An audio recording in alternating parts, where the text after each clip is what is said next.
బంగాళాఖాతంలో ఏర్పడిన అల్పపీడనం కారణంగా కురుస్తున్న భారీ వర్షాల దృష్ట్యా మండలంలోని ప్రజలు అప్రమత్తంగా ఉండాలని ఎంపీపీ దర్శకుంట శశిరేఖ అన్నారు. మండల కేంద్రమైన అల్లూరులోని ఎంపీడీఓ కార్యాలయంలో జరిగిన సాధారణ సర్వసభ్య సమావేశంలో ఆమె పాల్గొన్నారు. ఈ సందర్భంగా ఆమె మాట్లాడుతూ వర్షాల కారణంగా అధికారులు కూడా అప్రమత్తమై ప్రజలకు అందుబాటులో ఉండాలని కోరారు. ముఖ్యంగా తీర ప్రాంత ప్రజలకు ఎలాంటి అసౌకర్యం లేకుండా తగిన చర్యలు తీసుకోవాలని కోరారు.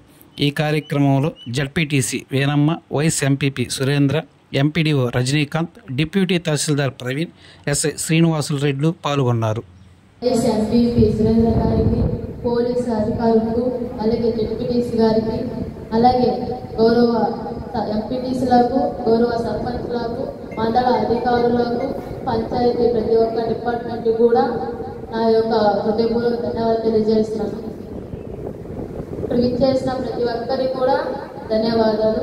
అలాగే ఈరోజు 3 నెలలకు ఒకసారి మనం జరుపుకుంటున్న దండలపాడి మీటింగ్కి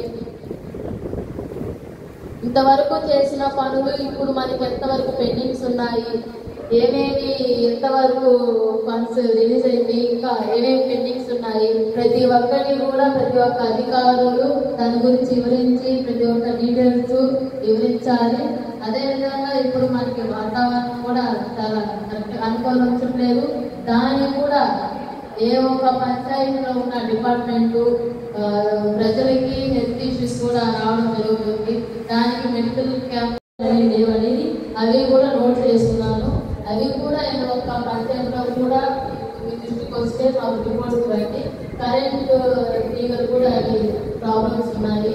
అలాగే ఇప్పుడు సైక్లోన్ కూడా వస్తే ప్రభావంకి ఆ సముద్ర తీరాల్లో ఉన్న కొంతమంది ప్రజలకు కూడా ఆ యొక్క అధికారులు వాళ్ళని చాలా జాగ్రత్తగా చూసుకోండి. అదేవిధంగా మీకంటూ ఒక టీం ఏర్పరచుకొని వారికి కొంచెం సౌకర్యంగా ఏర్పరచాలని కోరుకున్నాను.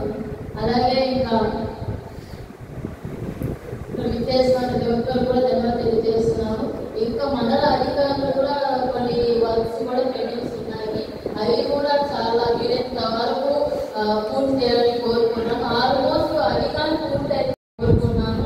అదేవిధంగా మెయిన్ ఇంపార్టెంట్ మండలంలో వచ్చి మండలంలో కూర్చొని ఎంతవరకు పనులు చేసినట్టు మీరు తీర్మానం చేసుకుంటే చాలా అరుదుగా ఉంటుందని మనస్ఫూర్తి కోరుకుంటున్నాను మీ అందరికీ కూడా. అలాగే మీరు చేసిన ప్రతి ఒక్కరు ధన్యవాదాలు తెలియజేస్తున్నాను. Thank you. మరిన్ని తాజా వార్తలు ఎప్పటికప్పుడు తెలుసుకునేందుకు మన గ్లోబల్ న్యూస్ టీవీని సబ్స్క్రైబ్ చేసుకోండి.